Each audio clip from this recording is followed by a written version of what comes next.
शक्तीपीठ महामार्गाच्या विरोधात सांगलीमध्ये शेतकऱ्यांनी एक भव्य असा मोर्चा काढलेला आहे।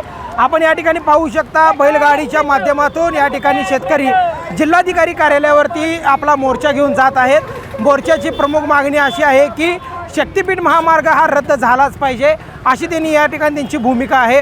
त्याचबरोबर शेतकऱ्यांच्या रानामध्ये जाऊन जे बेकायदेशीरपणे प्रशासनाकडून जे मोजणी करण्यात येत आहे त्या मोजणीला त्यांचा विरोध आहे। आपण पाहू शकतो या ठिकाणी शेतकरी मोठ्या संख्येने उपस्थित झालेले आहेत। शक्तीपीठ महामार्ग रद्द हा झालाच पाहिजे या प्रमुख मागणीसाठी हे सर्व शेतकरी या ठिकाणी जमलेले आहेत।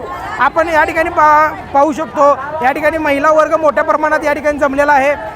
या ठिकाणी शेतकरी आलेले आहेत, त्याचबरोबर बैलगाडी असेल, ट्रॅक्टर असतील, हे सर्व काय अवजार तरी घेऊन या ठिकाणी मोर्चामध्ये सामील झालेले आहेत। आणि या ठिकाणी शेतकऱ्यांच्या नेमक्या मागण्या काय आहेत, शेतकऱ्यांचं नेमकं अडचण कोणत्या विषयासाठी हे आपण आता जाणून घेणार आहोत। आपल्याबरोबर बोलण्यासाठी काही शेतकरी आहेत। आज कशासाठी मोर्चा काढताय तुम्ही?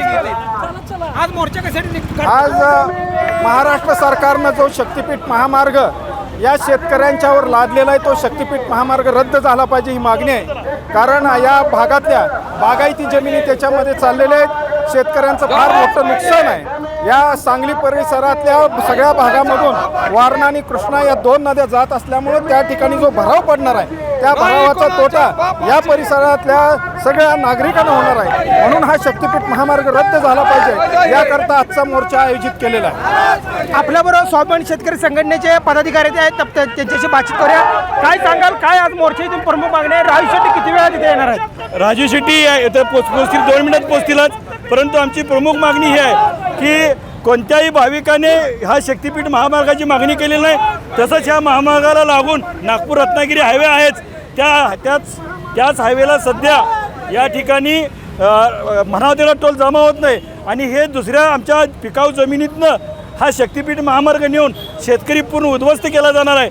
आणि त्यात दोन ते 3 पूल येणार आहेत आणि त्या पुलांच्यामुळं पुन्हा सांगली एकदा पाण्याखाली जाणार आहे। त्याच्यामध्ये वाळवा परिसरातील असेल, पलूस तालुक्यातील असेल, ही गावंसुद्धा पाण्याखाली जाणार आहे। आणि म्हणून आम्ही हा शक्तीपीठ रद्द सांगली महाराष्ट्रातून हद्दपार व्हावा यासाठी आमचा मोर्चा आहे। या मोर्चामध्ये आमची दुसरी मागणी आहे की परभणीमध्ये त्या ठिकाणी महिला भगिनींच्यावर जो पोलिसांनी अत्याचार केला त्याची निपक्षपाती चौकशी व्हावी आणि त्याचे जे कोण दोषी असतील त्यांच्यावर तात्काळ कारवाई करावी ह्या आमच्या प्रमुख मागण्या आहेत।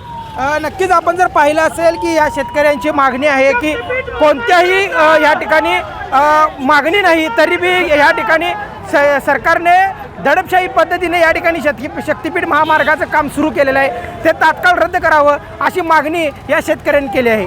स्वप्नील एरंडोलीकर, LS मराठी, सांगली।